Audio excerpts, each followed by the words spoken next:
Bismillahirrahmanirrahim. Assalamualaikum warahmatullahi wabarakatuh. Selamat pagi solih-solihah kelas 4A dan kelas 4B. Bagaimana kabar kalian hari ini? Semoga selalu dalam keadaan sehat dan semangat ya.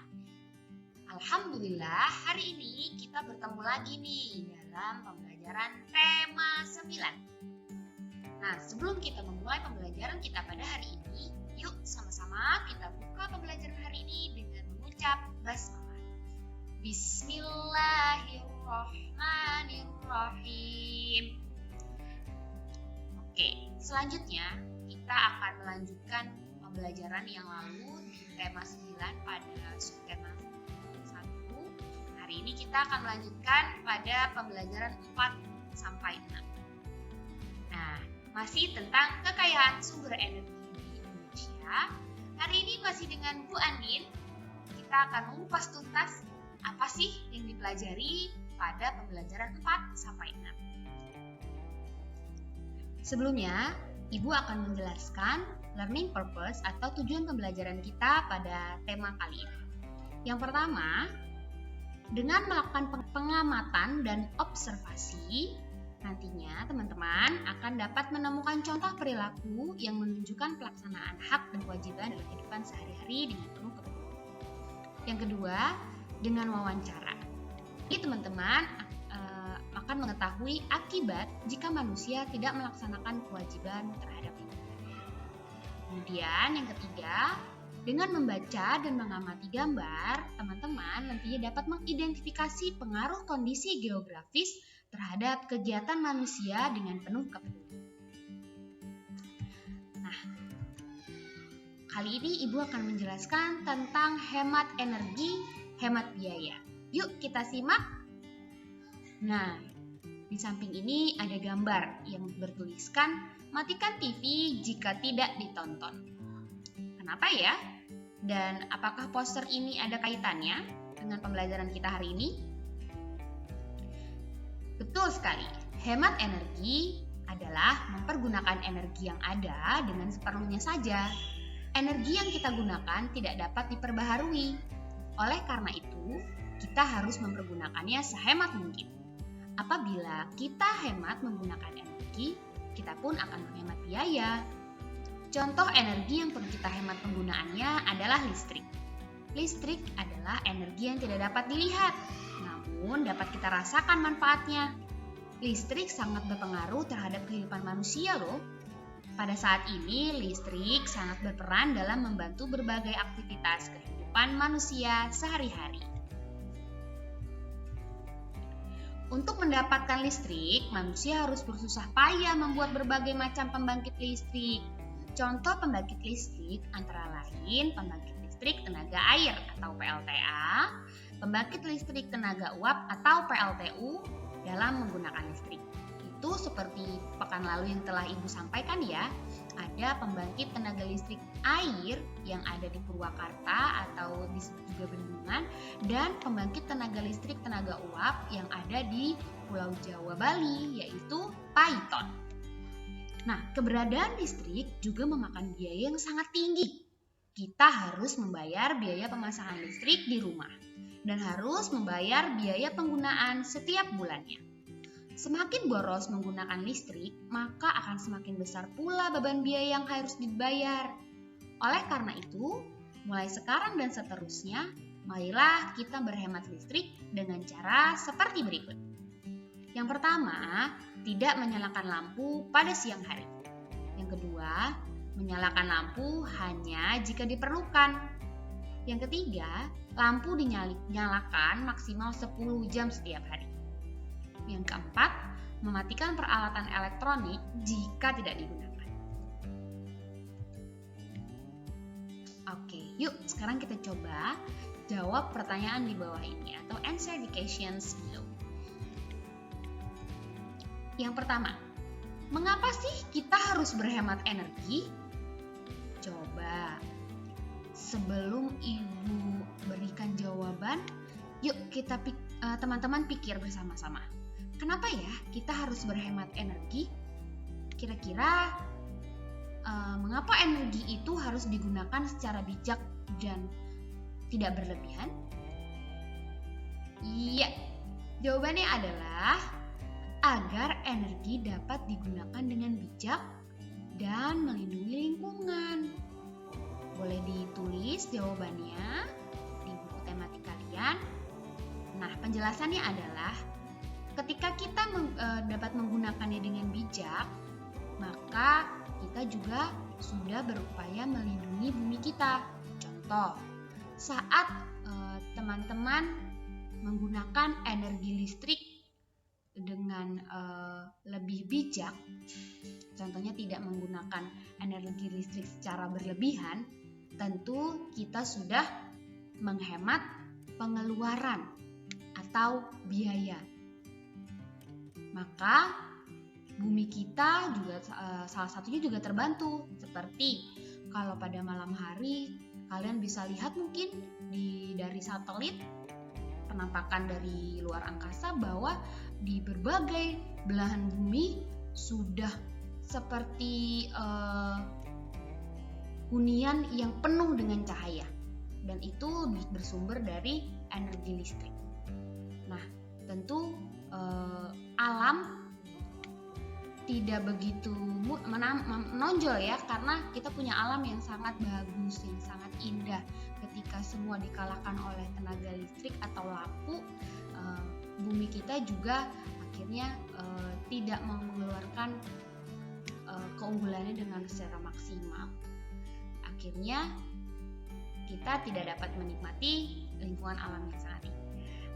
Kemudian yang kedua, coba jelaskan apa yang dimaksud dengan hemat energi, maka menghemat biaya.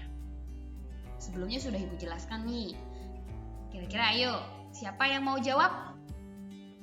Iya, kelas 4A dan kelas 4B, soli-solihah semuanya pasti bisa menjawab pertanyaan ini. Saat kita mematikan lampu yang tidak digunakan, maka tentunya kita akan meringankan orang tua kita dalam membayar tagihan listrik, ya. Selain lampu, ada juga yang lain seperti kipas angin mungkin, atau air conditioner atau pendingin ruangan yang sudah tidak perlu digunakan lagi, sebaiknya dimatikan.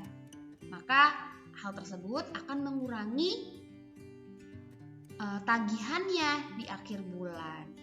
Seperti itu ya. Dan yang ketiga, bagaimanakah cara menghemat listrik?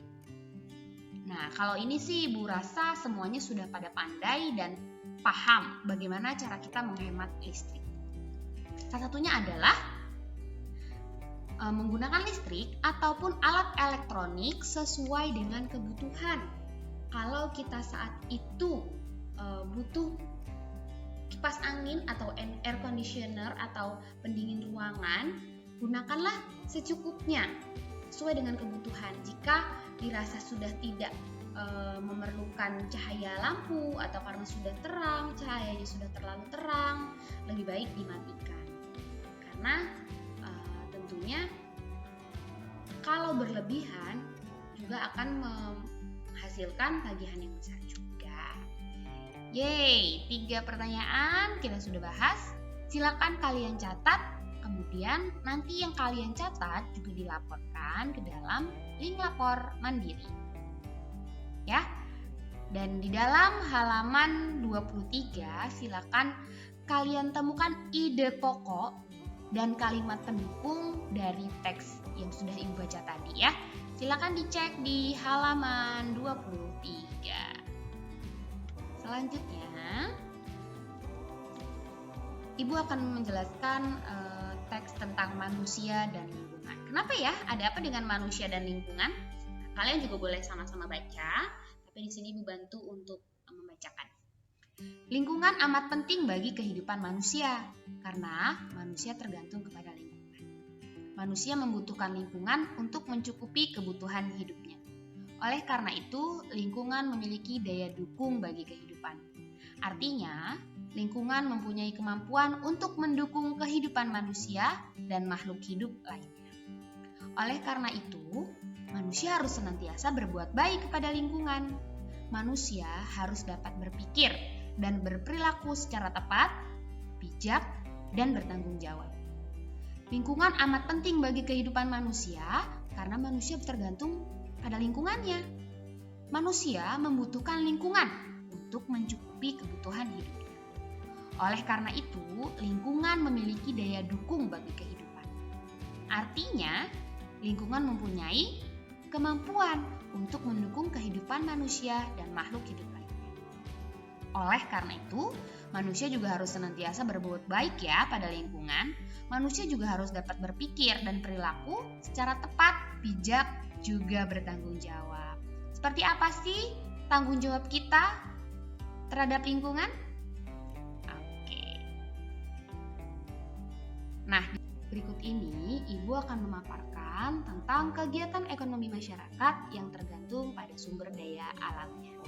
Yang pertama adalah masyarakat daerah pantai.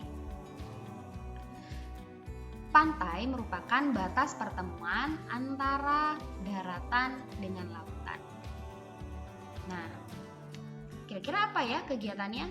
Oke, yang pertama adalah nelayan. Nelayan juga memanfaatkan pantai untuk kegiatan ekonominya. Kemudian pantai juga dimanfaatkan sebagai tempat wisata ya. Dan yang kedua adalah masyarakat daerah laut. Apa saja sih kegiatan ekonomi yang dilakukan di daerah laut? Karena sebagian besar wilayah Indonesia adalah lautan, kita bisa memanfaatkan berbagai hasil laut seperti ikan, mutiara, kerang, kepiting, udang, teripang, dan rumput laut.